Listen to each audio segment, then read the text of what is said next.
Senator Graham joins us now. Senator, welcome. Good to have you with us. Thank you. Were you frustrated by their answers today? A little bit, but I appreciate them coming forward. I thought Ms. Yates was very credible. I like General Clapper. He's been a patriot for a long time. The Russians did it. It was the Russians who tried to interfere in our election. Every member of the committee agrees it was the Russians. But here's why it's important to know about the unmasking of the conversation between the ambassador and General Flynn. Somebody took that information and leaked it to the Washington Post, and you cannot allow intelligence to be politicized. So I want to get to the bottom line of who did that. And there's a small universe of people can ask the intelligence community to give them conversations between a foreign agent and an American citizen. And General Clapper contradicted himself. I asked him point blank, was there any incidental collection of presidential campaign candidates or their campaign team? He later said, yes, there was with Trump. There was an unmasking request I made involving a member of Congress and Trump. Now, were there more? I don't know. Yeah. Trump's campaign. Senator Grassley also tried to get at a couple of the issues that you're talking about right now. And he asked, did you ever request the unmasking of Mr. Trump or his associates or any member of Congress? Let's play the answer to that. Did either of you ever review classified documents in which Mr. Trump, his associates, or members of Congress had been unmasked?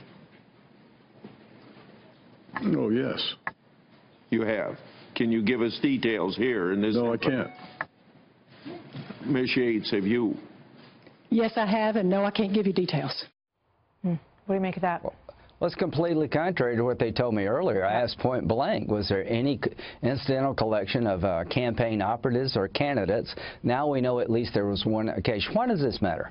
I want to know what kind of system we have in America. I talk to foreign leaders all the time as a United States Senator. If the intelligence community is capturing my conversation because they're focused on the guy I'm talking to or the gal I'm talking to, I want to know what they can do with my part of the conversation, because I may be talking about things that's no business for the executive branch to know. So I'm really very much concerned that we've got a system in place where you can capture conversations between American citizens, political leaders, and somebody with a political bent can take that information and use it in a political fashion, like leaking it to the Washington Post. I'm very worried about what Russia did in our election and what they could do in the future, but there's two now battlefields here. What the Russians did and what the Trump people may have done with the Russians, and what did the Obama administration or others do when it comes to unmasking for intelligence gathering purposes. All right. I want to get your thoughts on one other element of this. This is Sean Spicer talking about this today at the news conference. Watch.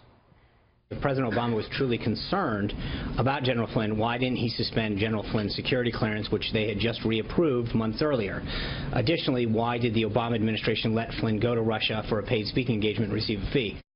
I mean, does that add up to you? Because, you know, it says, why didn't he suspend General Flynn's clearance, which they had just reapproved months earlier? Should they have done that, do you believe, the Obama administration? You know, I think that's a fair question, and you can ask, why did it take 18 days for Flynn to be fired? Right. What I thought General Counsel McCann took Yates's information very seriously. Matter of fact, I was pretty impressed with what he did. He met with her twice, or met with her once, and people on under her control the second time, to find out what Flynn actually said with the Russian ambassador. Then 18 days later, Flynn is fired. Here's the question: how did they know what Flynn told the Russian ambassador? Somebody had to be surveilling the Russian ambassador, or a warrant was issued against Flynn. I don't believe a warrant was ever issued against General Flynn, but I do believe the Russian ambassador was under surveillance by our intelligence community. They captured that conversation with a transition team member, and that conversation winds up in the Washington Post for political purposes. That, to me, is just as bad as what the Russians did. All right, one last question. The president has stuck up for Mike Flynn on several occasions. Do you agree with him on that, or do you think he should move off of that? I think General Flynn was a patriot during the Iraq-Afghan war. I think what he did with the Russians was out of bounds. I think his ties to Turkey should have been disclosed. I think what he was talking about with the Russians really unnerved me. I think the president was right to let him go. General Flynn's a patriot, but what he was doing with the Russians bothered me. And at the end of the day, I want to know what happened here. I want to know what the Russians did in our election, how to prevent it in the future, and I want to know, can you politicize intelligence? What did the Obama administration do when it came to intelligence gathering in the political process? Yeah, a lot of new questions as a result, perhaps, of this today. Senator Graham, thank you very much. Great to see you tonight. Thank you.